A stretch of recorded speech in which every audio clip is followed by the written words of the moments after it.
Ayan, what's up dribblers at mga ka-shooters, kamusta po kayo? Jordan Headings, pasok na nga sa Gilas Pilipinas at gustong maglaro under coach Team Cone. Pag-usapan po natin yan sa video ito. Siyempre, itong PBA na mainit ngayon, itong Blackwater Bossing na gustong maka-straight ng 4 na sunod na panalo. Papayagan ba sila ng NLEX Road Warriors sa pamumuno ni Robert Bolick? At eto namang Phoenix Super LPG na dalawang dikit na pagkatalo ay gustong makaisa kontra sa Tira Firma Jeep na galing din sa pagkatalo kontra naman sa Talk and Text Tropang Giga. Yan ang ating tatalakayin at pag-uusapan sa video ito matapos po akong maglambing ng isang like, share, comment down below, and don't forget to subscribe and hit that notification bell button para updated po tayo sa ating mga video. Mga shooters, etong ang Blackwater Bossing ang kasalukuyang mainit ang kampanya dito sa kasalukuyang PBA All Filipino Cup dahil sila ay nakapagtala na ng 3 sunod na panalo. Eto naman makakasagupa nila ang meron ding 3 sunod na panalo ang NLEX Road Warriors na magandang ipinapakita ni Robert Bolick, mga shooters. Noong nakaraang laro, nagtala ito si Robert Bolick ng 46 big points. At syempre, susubukan nilang kunin ang manibela dito naman sa Blackwater Bossing, mga shooters, na ngayon nga sabi ko 3-0. Ito naman pong NLEX Road Warriors na mayroong 3-1.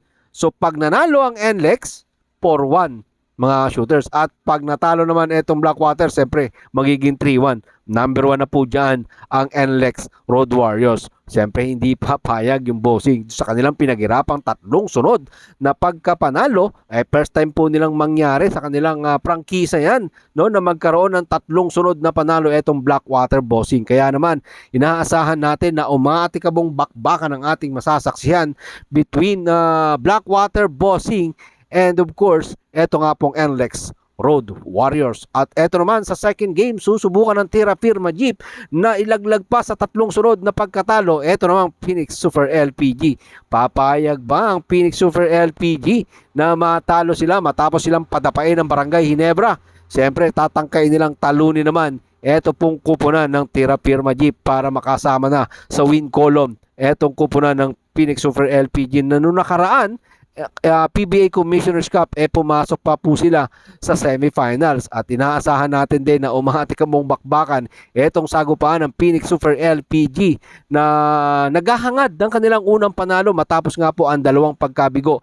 Eto namang Tira Firma Jeep galing sa pagkatalo kontra dito sa Talk and Text Tropang Giga. Siyempre gusto din nilang bumawi dito sa Phoenix Super LPG. Kaya naman etong 2 laro sa pagpapatuloy ng PBA All Filipino Cup, inaasahan natin na umatikabong bakbakan ng ating masasaksihan. At siyempre sa March 15, unang pagsalang ng San Miguel Beermen kontra po dito sa Rain or Shine Elasto Painters na hanggang sa kasalukuyan ay bokya pa rin matapos padapain etong Rain or Shine ng Barangay Ginebra nung nakaraan, mga shooters, ay tatangkain nilang talunin etong San Miguel Beermen without Junmar Pajardo. Inaasahan nga natin na hindi pa makakapaglaro si Junmar Pajardo dito sa kasalukuyang PBA All Filipino Cup, mga shooters, dahil nga may iniinda pa po itong injury doon sa nakaraang PBA Commissioner's Cup, mga shooters. Kaya siyempre sasamantalahin ng Rain or Shine Elasto Painters ang pagkakawala ni James Shop para bigyan eto ng panalo, ito pong kupunan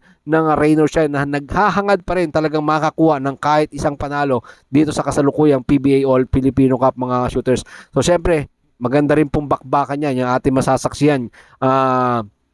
Friday, March 15, yung bakbakan ng San Miguel Beermen at ng Rain or Shine Elasto Painters, mga shooters. Sabi ko nga, ito yung unang laro ng San Miguel Beermen dito po sa All Filipino Cup matapos po nilang kunin ang kampyonato sa nakaraang Commissioner's Cup ng PBA, mga shooters. Siyempre, ito naman pong si Coach Team Cone, itong Barangay Ginebra San Miguel, makakatapat naman po dyan sa March 15. Ito namang Meralco Bolts na ngayon, maganda rin naman ang kanilang team standing, ang Meralco. Ito nga pong Barangay Ginebra ay meron 2 panalo matapos padapain ang Rain or Shine at sinunod na nabiktima ng ng Barangay Ginebra yung Phoenix Super LPG na naghahangad.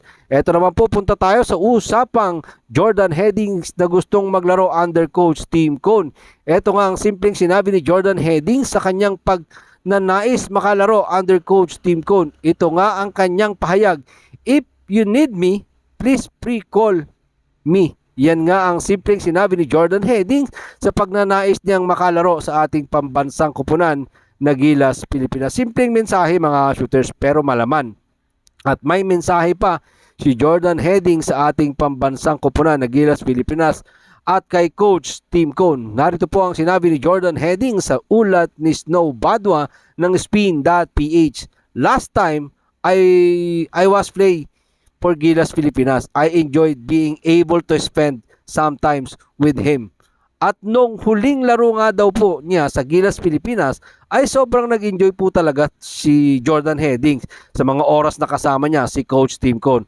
At noon pa man daw na ay alam na niyang may high knowledge.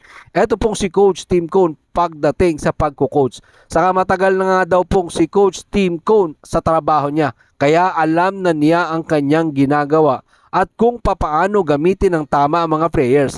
Ang isa pang hinahanga ni Jordan Heddings dito kay Coach Tim Cone ay ang mahusay netong sistema mga shooters at excited nga siyang makasamang muli si Coach Tim Cone sa Gilas Pilipinas. Muling at muling i-represent ang ating pong bansa at gusto nga po niya makapaglaro talaga under Coach Tim Cone. Malaki nga daw po ang tiwala ni Jordan Heddings kay Coach Tim Cone dahil na-utilize nga daw po ni Coach Tim Cone ang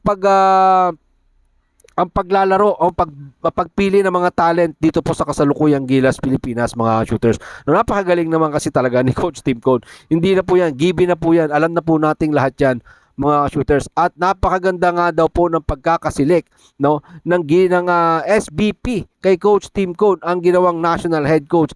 Nang tanungin din po si Jordan Heddings kung ano ang kanyang masasabi matapos na hindi siya makapasok sa Final 12 ng Gilas Pilipinas sa nakaraang FIBA World Cup.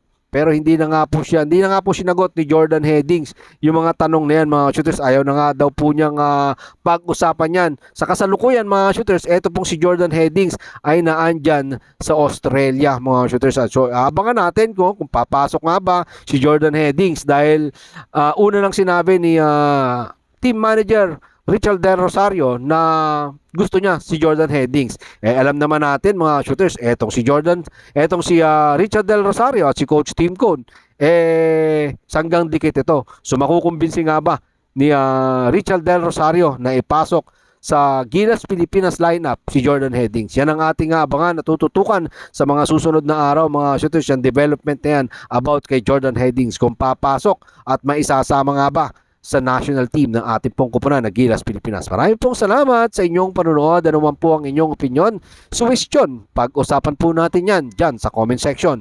Ingat and God bless everyone. Adjourn!